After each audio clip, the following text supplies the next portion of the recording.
오늘 우리에게 주신 하나님의 말씀은 마태복음 7장 1절에서 6절입니다.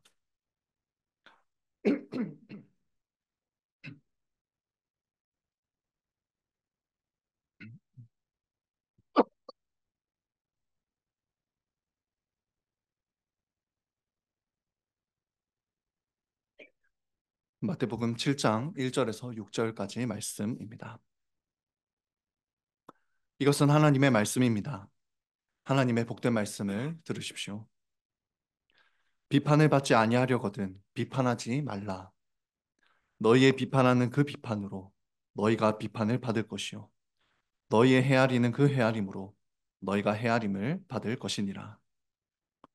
어찌하여 형제의 눈 속에 있는 티는 보고 내 눈 속에 있는 들보는 깨닫지 못하느냐. 보라, 내 눈 속에 들보가 있는데 어찌하여 형제에게 말하기를 나로 내 눈 속에 있는 티를 빼게 하라 하겠느냐. 외식하는 자여, 먼저 내 눈 속에서 들보를 빼어라. 그 후에야 밝히 보고 형제의 눈 속에서 티를 빼리라. 거룩한 것을 개에게 주지 말며 너희 진주를 돼지 앞에 던지지 말라. 저희가 그것을 발로 밟고 돌이켜 너희를 찢어 상할까 염려하라. 아멘. 오늘 읽은 말씀을 통해서 심판을 받지 않는다는 증거, 심판을 받지 않는다는 증거라는 제목으로 하나님의 말씀을 선포하겠습니다. 오늘 이 설교의 제목을 계속 기억하면서 설교를 들으시기 바랍니다. 심판을 받지 않는다는 증거가 무엇일까라는 고민으로, 궁금증으로 이 설교를 계속 들어보시기를 바랍니다. 신앙생활을 하다 보면 오해하게 되는 말씀들이 있습니다. 그중 대표적인 것이 바로 비판하지 말라라는 말씀입니다. 이 말씀은 너무나 자주 범죄하는 사람들을 옹호하는 데 사용됩니다. 비판하지 말라 하셨으니 저 사람이 무슨 죄를 지어도 우리는 비판하면 안 된다 라고 말입니다. 과연 이 말씀이 정말로 죄를 지은 사람들에게 눈을 감아주라 라는 그런 말씀일까요? 우선 답을 알려드리면 그렇지 않습니다. 왜냐하면 신약 성경의 다른 곳을 보시면 범죄한 형제들을 책망하라 라고도 가르치기 때문입니다. 더불어 권징하라고도 가르칩니다. 만약 다른 성도들의 범죄를 보고도 눈 감아주라, 이것이 비판하지 말라의 뜻이었다면 아무런 권징이 이루어질 수도 없을 것이고 성도들의 삶을 목양하는 것도 불가능했을 것입니다. 그렇다면 이 말씀은 어떤 의미일까요? 함께 오해를 걷어내면서 이 말씀의 의미를 묵상해보고 또 살펴보기를 원합니다. 세 가지로 살펴보겠습니다. 특히 첫 번째 교훈을 자세히 살펴보겠습니다. 먼저 첫 번째 교훈입니다. 심판받지 않는 자들은 심판하고 정죄하지 않습니다. 심판받지 않는 자들은 심판하고 정죄하지 않습니다. 비판을 받지 아니하려거든 비판하지 말라. 이 말씀은 우리가 너무나 잘 아는 말씀입니다. 오늘 본문에서 비판하다라는 단어가 계속 반복되는데 이 단어를 어떤 의미로 이해하느냐에 따라서 본문을 이해하는 방향이 달라집니다. 이 비판이라는 단어, 이 단어는 성경에서 종종 옳고 그름을 가린다라는 의미로 사용됩니다. 누군가의 행동이 어떤 판단이 어떤 것이 옳고 그른지 판단하는 것, 이런 것들을 의미하는 단어로 사용되기도 합니다.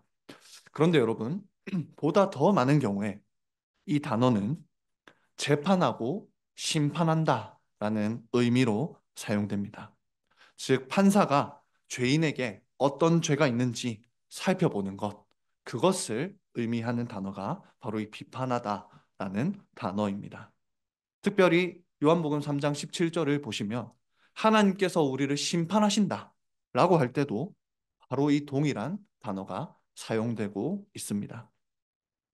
오늘 본문에서도 이 단어는 재판관들이 심판한다 라는 의미로 사용되었습니다. 따라서 1절과 2절에 있는 이 비판이라는 단어는 심판이라는 단어로 바꾸어서 생각하는 것이 더 도움이 됩니다. 실제로 대한성서공회의 세번역 성경을 보면 1절을 너희가 심판을 받지 아니하려거든 남을 심판하지 말라 라고 번역하기도 했습니다. 이렇게 볼 때 우리는 2절에 있는 헤아림이라는 단어도 더 정확하게 이해하게 됩니다. 이 단어, 헤아림이라는 단어는 측정한다라는 의미입니다. 그렇다면 무엇을 측정한다는 말일까요? 마치 판사가 죄 지은 사람의 이 죄가 얼마나 큰지, 무거운지 정확하게 측정하고 밝혀내려고 하는 것. 그런 단어로 우리는 생각할 수 있습니다. 그래서 죄가 얼마나 큰지 측정하는 것, 헤아리는 것, 그것을 의미하는 단어라는 말입니다. 재판관들은 어떤 일을 합니까? 재판관들은 재판정에 잡혀온 사람들이 어떤 죄를 지었는지 안 지었는지를 면밀하게 살핍니다. 그리고 법에 따라서 엄격한 기준을 적용합니다.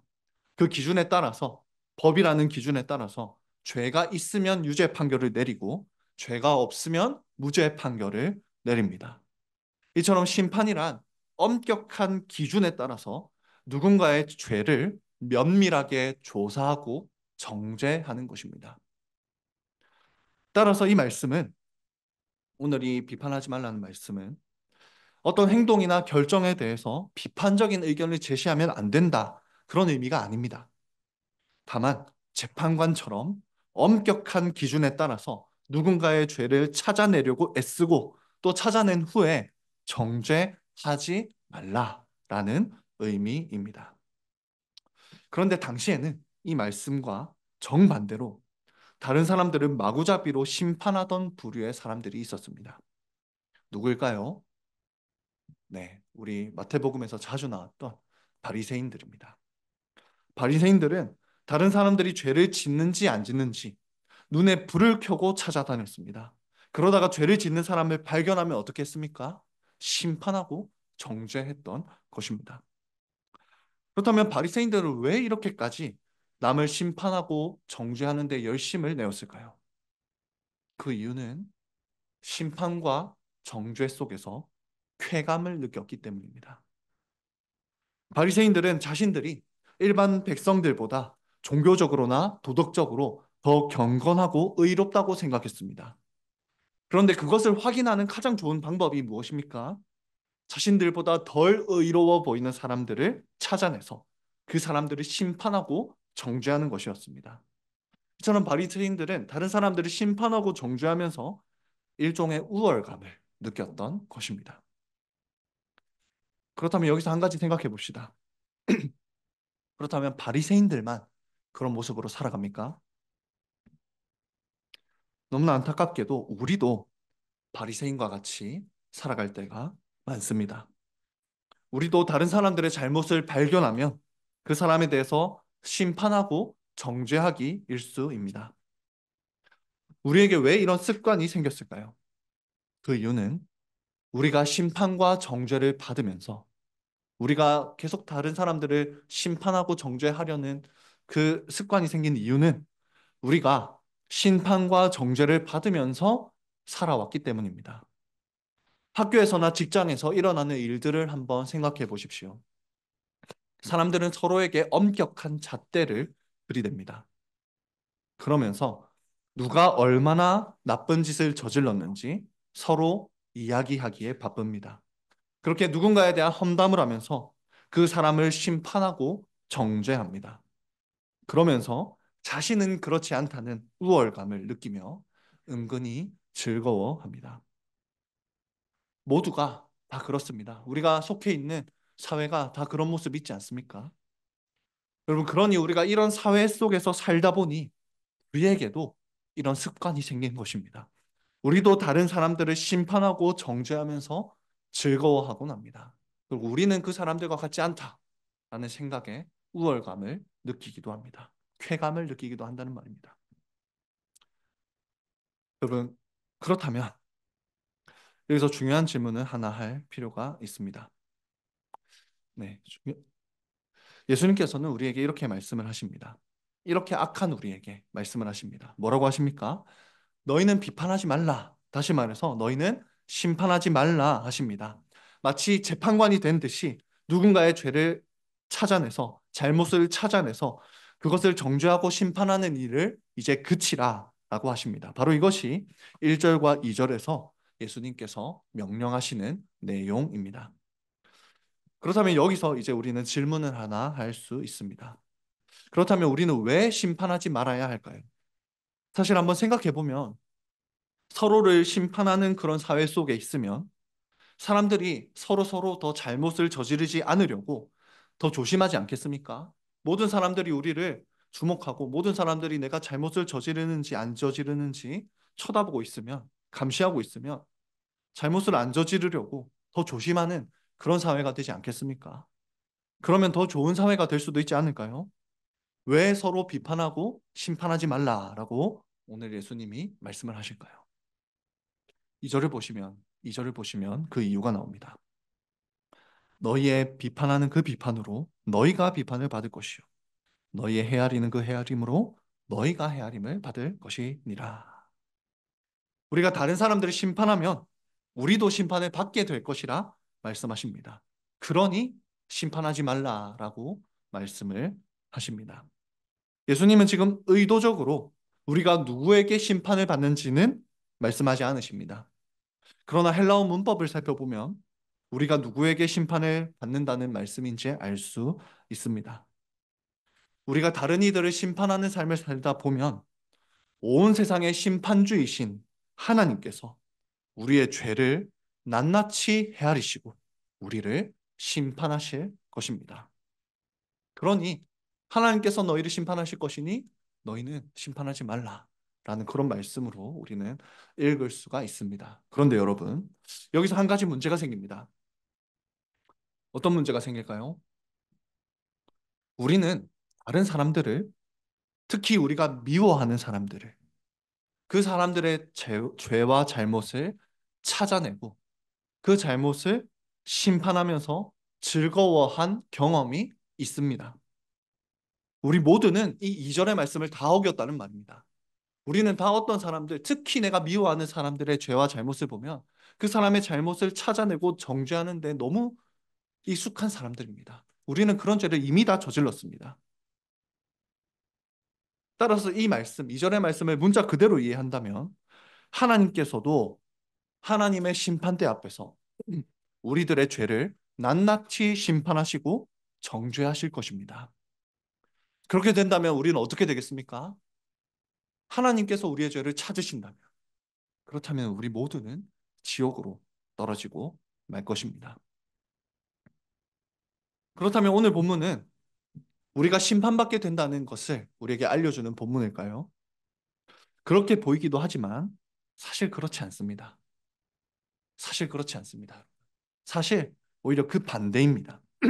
오늘 말씀은 우리가 심판받지 않게 되었다. 우리가 심판받지 않게 되었다는 복음을 우리에게 전하고 있다는 말입니다. 여러분, 오늘 본문과 비슷한 방식으로 복음을 전하는 구절이 있습니다. 주기도문의 한 대목입니다. 마태복음 6장 12절을 한번 보십시오. 우리가 우리에게 죄 지은 자를 사하여 준 것 같이 우리 죄를 사하여 주옵시고 라고 말씀합니다. 여러분, 이 말씀을 한번 잘 보십시오. 만약 이 말씀 그대로 하나님께서 우리가 다른 사람들의 죄를 용서한 만큼만 우리 죄를 용서해 주신다면 우리가 어떻게 되겠습니까? 우리가 다른 사람들의 죄를 용서한 만큼만 하나님께서 우리를 용서해 주신다면 그러면 우리는 어떻게 되겠습니까? 우리는 아무도 용서받지 못할 것입니다. 왜냐하면 우리는 모든 사람을 완벽하게 용서하지 못하기 때문입니다. 이 주기도문의 말씀은 우리가 용서한 만큼만 하나님께서 우리에게 용서를 베풀어 주신다는 의미가 아닙니다. 오히려 그 반대지요. 어떤 의미입니까? 우리가 하나님께 용서를 받았으니 우리가 얼마나 큰 용서를 받았는지 기억하면서 다른 이들을 용서하는 삶을 살라라는 말씀입니다. 여러분, 바로 오늘 본문도 마찬가지입니다. 우리는 하나님께 심판받거나 하나님께 정죄받지 않으려고 다른 이들을 심판하지 않는 것이 아닙니다. 하나님의 심판을 피하려고 다른 사람들을 심판하고 정죄하지 않는 것이 아닙니다. 그 반대입니다. 우리는 이미 심판받지 않는 자들입니다. 우리는 이미 심판에서 벗어난 자들입니다. 정죄받지 않는 자들입니다.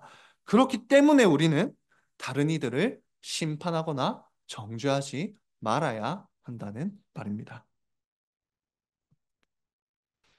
여러분, 우리는 왜 심판받지 않는 자들입니까? 그 이유는 그리스도께서 우리 대신 정죄를 받으셨기 때문입니다. 여러분, 그리스도께서 우리의 모든 죄를 다 짊어지셨습니다. 우리의 모든 죄에 대한 심판과 정죄는 십자가 위에서 예수님께 다 쏟아졌습니다. 그렇기에 우리에게 더 이상 남겨진 심판은 있습니까? 없습니까? 없습니다. 우리를 위해 대신 심판받으신 그 예수님은 우리에게 자신의 의로움을 덧입혀 주셨습니다. 그러므로 이제 하나님께서 우리의 죄를 찾으시려고 해도 찾으실 수가 없습니다. 왜냐하면 예수님께서 우리에게 덧입혀 주신 그 의로움이 우리 전체를 완전히 뒤덮고 있기 때문입니다.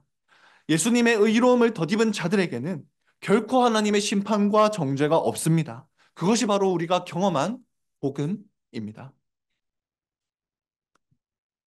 여러분, 하나님께서 자신의 이 큰 죄를 다 용서해 주시고 하나님께서 우리를 더 이상 심판하지 않으신다라는 이 복음, 이 복음을 경험한 자들은 다른 이들을 심판하고 정죄하는 삶을 살지 않습니다. 생각해 보십시오. 하나님께 자신의 큰 죄를 용서받은 사람들은 다른 사람들이 자신에게 짓는 작은 죄들을 용서하는 삶을 살아갑니다. 마찬가지로 하나님의 그 무시무시한 심판과 정죄에서 벗어난 사람들은 다른 이들의 작은 죄를 심판하거나 정죄하지 않습니다. 왜냐하면 하나님께서 우리를 그렇게 대하시지 않기 때문입니다. 여러분, 우리는 앞서 우리가 왜 이렇게 다른 사람들을 정죄하고 심판하기에 익숙한지 생각을 해보았습니다. 우리는 사회에서 항상 심판받고 우리가 속한 사회에서 항상 정죄받으면서 살기 때문에 다른 사람들을 심판하고 정죄하는 삶을 살게 된다라고 말씀을 드렸습니다. 그런데 복음을 경험하면 정반대의 일이 일어납니다. 날마다 우리를 그리스도 안에서 우리를 심판하지 않으시는 그 하나님의 은혜를 우리는 매일 경험합니다. 그 은혜를 날마다 경험한 사람들은 다른 사람들의 죄를 심판하거나 정죄하지 않게 되는 것입니다. 왜냐? 우리가 날마다 심판을 받지 않는 은혜를 경험하기 때문입니다. 그러므로 1절과 2절의 말씀은 너희가 심판받지 않기 위해서 그래서 심판하지 말라는 의미가 아닙니다. 오히려 너희가 심판받지 않게 되었으니 이제 다른 이들을 심판하고 정죄하는 삶을 그치라 라고 우리에게 말씀하고 있습니다. 우리는 이제 1절과 2절의 의미를 분명하게 알게 되었습니다. 1절과 2절 함께 읽어보도록 하겠습니다. 시작. 비판을 받지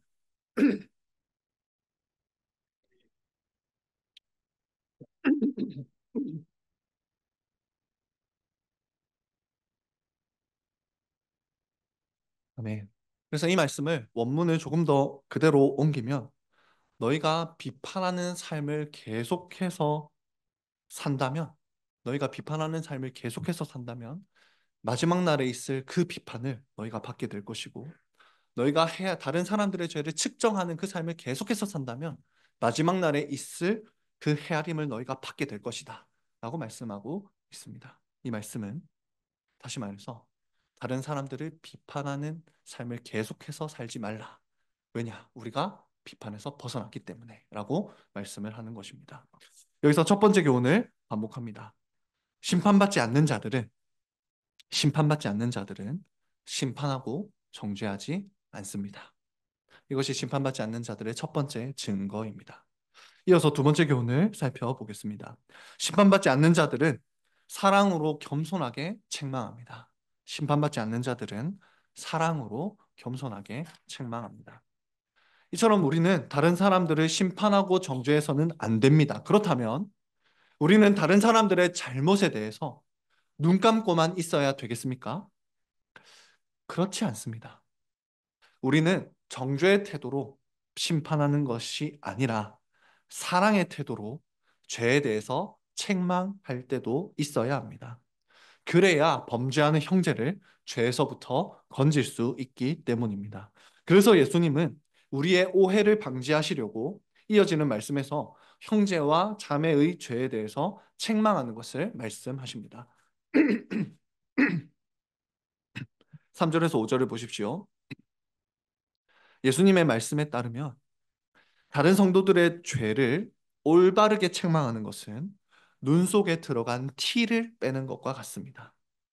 여러분, 여기서 예수님이 티라는 단어, 이 단어를 사용하시는 이유가 있습니다. 예수님은 30년 동안 30세가 되기 전까지, 공생애 전까지 어떻게 사셨습니까? 네, 목수로 사셨습니다. 목수로서 톱질을 하다 보면 때로는 눈에 작은 나뭇가지들이 들어가곤 했습니다. 나뭇가지 같은 것들이 들어가곤 했습니다. 바로 이 작은 나뭇가지들, 이것들을 티라고 부릅니다.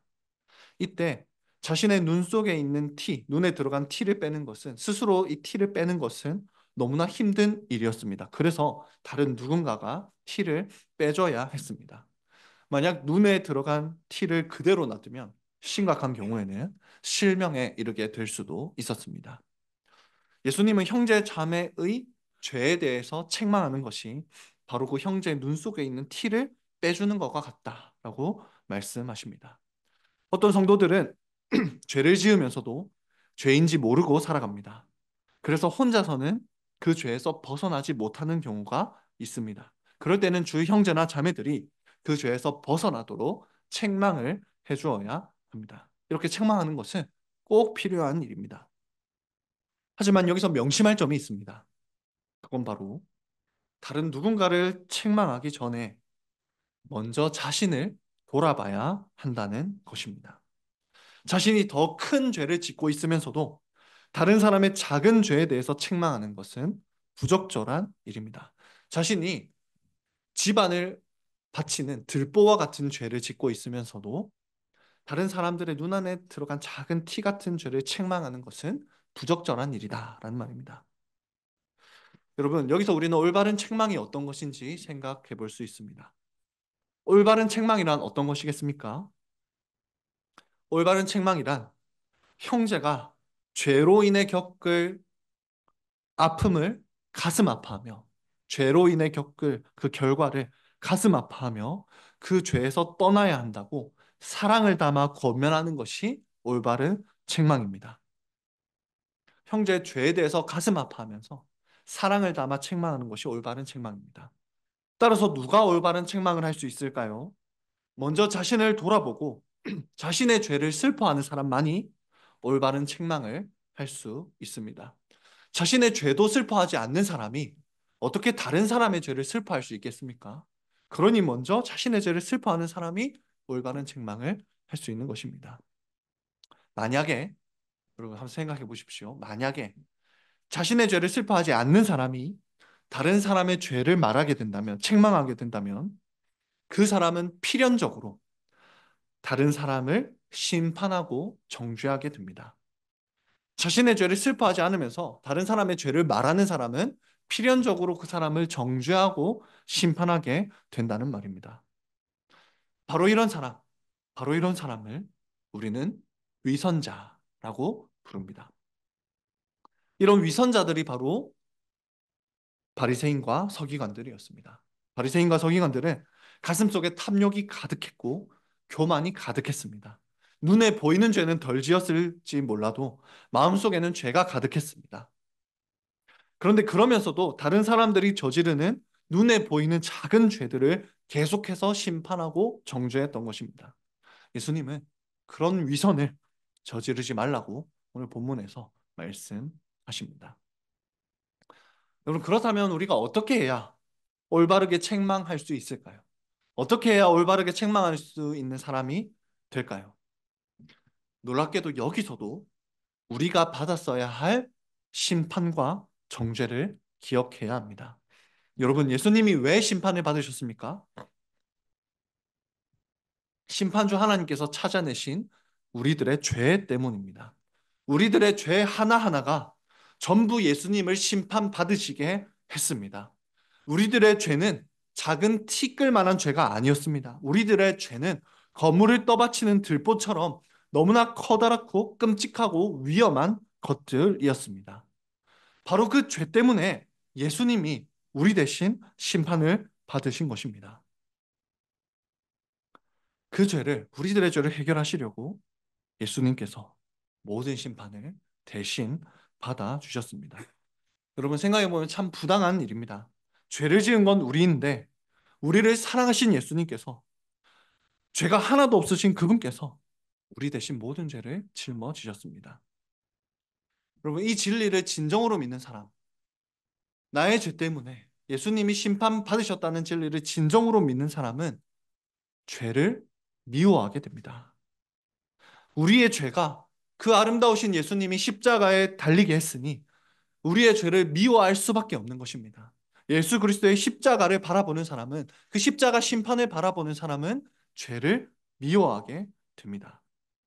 이렇게 예수님을 바라보고 죄를 미워하게 된 사람만이 올바로 책망할 수 있습니다. 먼저 예수님을 십자가에 매달리게 한 자신의 들보와 같은 커다란 죄를 살핍니다. 그리고 그 죄를 회개하고 슬퍼하고 괴로워합니다. 그 죄를 먼저 회개하고 슬퍼하고 괴로워하는 가운데 다른 형제를 지옥으로 끌고 가고 있는 그 죄에 대해서 가슴 아파하게 되는 것입니다. 그리고 그 형제에게 가서 사랑과 겸손으로 책망하게 됩니다. 죄를 먼저 슬퍼하는 사람이 바로 다른 형제들의 죄를 슬퍼하면서 책망할 수 있습니다. 그러므로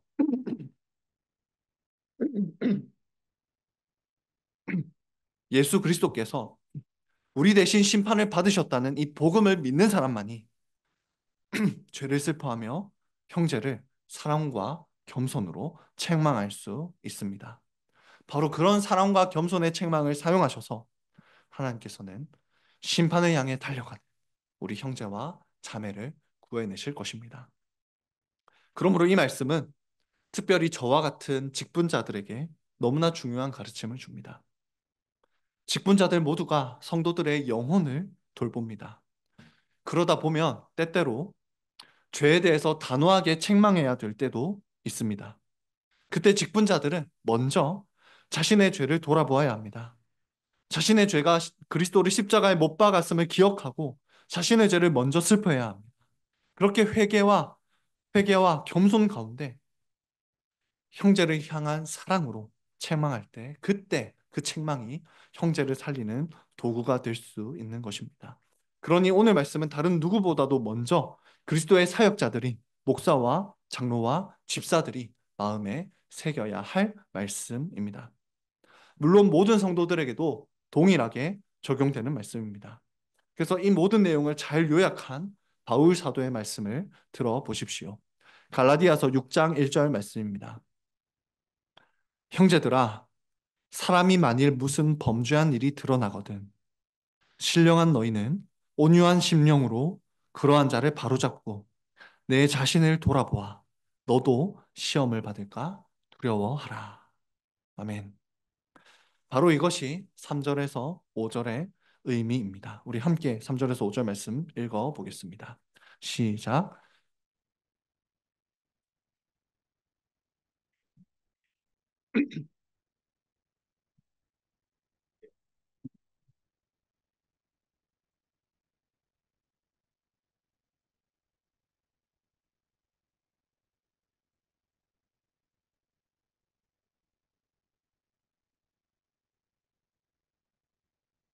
여기서 두 번째 교훈을 반복합니다. 심판받지 않는 자들은 사랑으로 겸손하게 책망합니다. 마지막 세 번째 교훈입니다. 심판받지 않는 자들은 사랑의 책망을 겸손하게 받아들입니다. 사랑의 책망을 겸손하게 받아들입니다. 지금까지 살펴본 것처럼 하나님의 심판에서 해방된 자들은 정죄의 태도로 다른 사람들을 심판하지 않습니다. 하나님의 심판에서 해방된 자들은 먼저 자신의 죄를 슬퍼하며 겸손과 사랑의 태도로 범죄한 형제를 책망합니다. 이런 겸손과 사랑의 태도로 형제를 책망하는 것이 교회적으로 이루어질 때도 있습니다. 그것이 바로 권징입니다. 이처럼 책망과 권징은 형제가 죄에서 떠나도록 돕습니다. 그러므로 올바른 책망과 권징은 복음이다라고 할 수 있겠습니다. 그 사람을 심판에서 건지는 도구가 되기 때문입니다. 그렇다면 책망하고 건징하기만 하면, 올바르게 책망하기만 하면, 건징하기만 하면 모든 사람들을 다 구할 수 있겠습니까? 안타깝게도 그렇지는 않습니다. 교회 안에 형제를 사랑으로 책망하고 권징한다 하더라도, 그리고 세상에 있는 사람들에게 그 책망을 들려준다 하더라도 모두가 그 책망을 받지는 않습니다. 예수님의 이어지는 말씀은 바로 그 사람들, 책망과 권징을 받지 않는 사람들에 대한 말씀입니다. 6절을 보십시오. 거룩한 것을 개에게 주지 말며 너희 진주를 돼지 앞에 던지지 말라. 저희가 그것을 발로 밟고 돌이켜 너희를 찢어 상할까 염려하라. 먼저 여기서 거룩한 것과 진주가 나옵니다. 무엇이 거룩한 것이고 무엇이 진주와 같은 것일까요? 무엇이겠습니까? 네, 지금까지 살펴본 말씀에 따르면 범죄한 형제를 향한 사랑의 책망이 바로 거룩한 것이요 값진 진주입니다. 또한 이 구절에는 개와 돼지가 나옵니다. 여기서 개는 우리가 아는 귀여운 강아지가 아닙니다. 길거리에 뒹구는 들개를 말합니다. 특별히 들개들은 유대인들이 부정하게 여기는 썩은 죽은 고기를 먹곤 했습니다. 또 당시에는 돼지를 부정하게 여겨서 먹지도 않았습니다. 그래서 이 지금 동물들은 부정한 짐승들을 말하고 궁극적으로는 모두 하나님께 심판받아서 멸망할 사람들을 의미합니다. 교회 밖에도 심판받을 자들이 있지만 교회 안에도 심판받을 자들이 있습니다. 그들의 특징이 바로 이것입니다. 그 특징은 바로 값진 이 거룩한 것, 그리고 값진 진주와 같은 책망을, 사랑의 책망을 끝까지 듣지 않는다는 것입니다. 교회 안에 있는 사람들 중에 심판받는 사람은 끝까지 권징의 복음을 듣지 않습니다. 이런 모습은 자신이 심판받아 멸망할 자라는 것을 보여주는 증거입니다. 성경을 보면 또 교회 밖에 있는 사람이 끝까지 책망을 듣지 않다가 심판받아 멸망한 것도 나옵니다. 대표적으로 헤롯을 보십시오. 헤롯은 세례 요한의 책망을 받아들이지 않았습니다. 그러다가 오히려 세례 요한을 죽여버렸습니다. 그 모습은 결국 헤롯이 심판받아 멸망당할 자라는 것을 보여주는 증거였습니다. 그러므로 정리하면 이 6절의 말씀은 심판받을 자들이 끝까지 책망을 거역할 것이다 라는 교훈을 우리에게 말씀하고 있습니다. 이처럼 하나님께 심판을 받을 자들은 끝까지 책망을 거역합니다. 그렇다면 반대로 한번 생각을 해봅시다. 하나님께 심판을 받지 않는 사람들은 어떤 모습을 보이겠습니까? 심판을 받는 사람들이 끝까지 책망을 거역한다면 하나님의 심판을 받지 않는 사람들은 어떤 모습을 보이겠습니까? 그들은 오히려 책망을 겸손하게 받아들이고 죄에서 떠납니다. 반복하지만 예수 그리스도를 믿고 그분이 우리 대신 심판을 받으셨다는 것을 진정으로 믿는 사람은 죄를 미워하게 됩니다. 죄를 이렇게 미워하게 된 사람은 누군가 우리에게 죄가 있다고 알려주면 그 죄를 회개하려고 합니다. 왜냐하면 죄를 미워하기 때문입니다. 예수님이 우리 대신 심판받게 한 그 죄를 너무 미워하기 때문에 누군가가 우리에게도 죄가 있다. 형제여, 당신에게 죄가 있습니다. 라고 말하면 그 죄를 미워하는 마음 때문에 죄를 회개하고 죄를 떠나게 됩니다. 마치 벌레를 싫어하는 사람에게 누군가가 그 벌레가 옷에 묻어 있다라고 말하면 곧장 손사래를 치면서 벌레를 떼어내듯이 죄를 미워하는 사람은 죄를 회개하게 되는 것입니다. 하지만 예수님께서 자신 때문에 십자가에서 심판받으셨다는 것을 믿지 않는 사람은 죄를 미워하지 않습니다.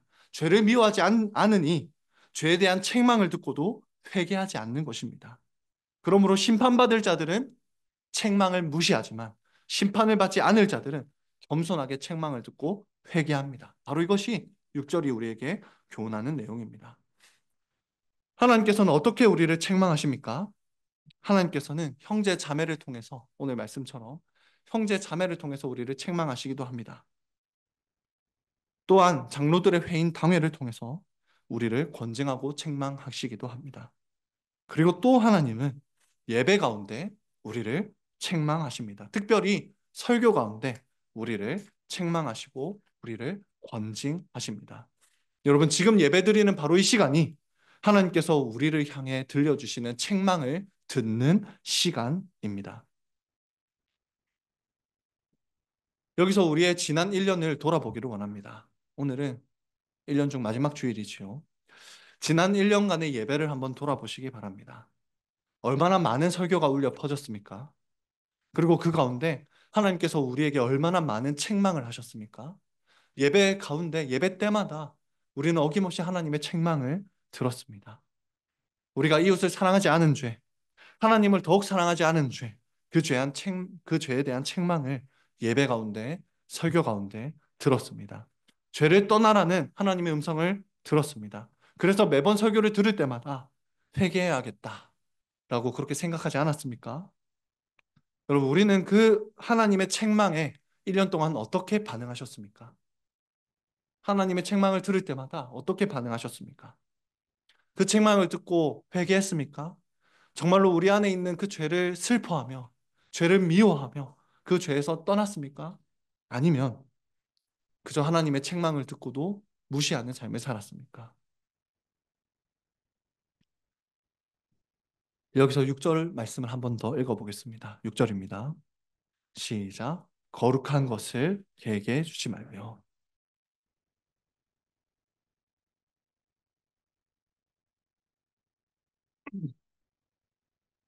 이 말씀이 교훈하는 내용을 꼭 기억하시기 바랍니다. 만약 우리가 책망을 듣고도 계속해서 무시하고 있다면 그것은 우리가 정말로 위험하다는 신호입니다. 심판받을 자들은 하나님께 장차 심판받을 자들은 죄에 대한 책망을 듣고도 무시합니다. 그러나 심판을 받지 않을 자들은 죄에 대한 책망을 들었을 때 겸손히 듣고 회개합니다. 그리고 자신이 미워하는 죄를 떨쳐버리고 회개합니다. 그러니 책망을 듣고 회개하는 것이 바로 우리가 심판을 받지 않는다는 증거입니다. 따라서 여기서 세 번째 교훈을 반복합니다. 심판받지 않을 자들은 사랑의 책망을 듣고 겸손하게 회개합니다. 사랑의 책망을 겸손하게 받아들입니다.